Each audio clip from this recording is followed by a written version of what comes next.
Breaking news, Missouri voters will have more to decide this August than they expected. Governor Mike Kehoe just moved 4 constitutional amendments to the primary ballot, decisions that could reshape how the state is governed and how you're taxed.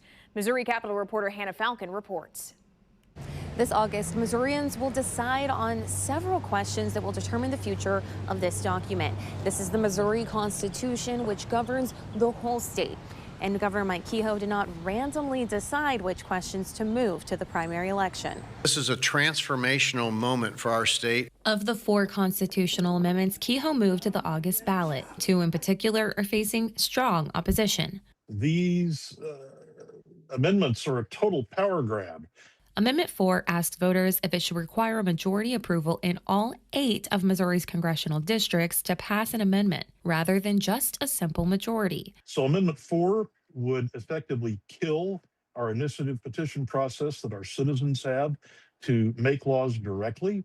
If passed, this would make it harder for constitutional amendments placed on the November ballot to succeed, something the Republican lawmaker behind this amendment supports. If you're going to change the Constitution, you should be able to have broad representation throughout the state.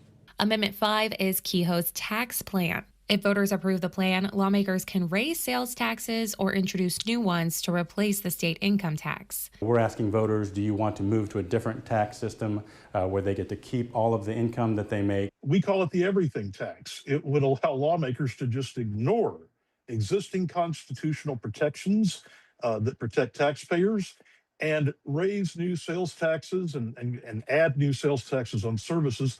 Moving up these questions may make it easier for Republicans to achieve their priorities. Past election data shows more Republicans are likely to show up for the August primary, and a poll from St. Louis University of likely voters shows that both of these questions have the support to pass, with more Republicans in favor than Democrats.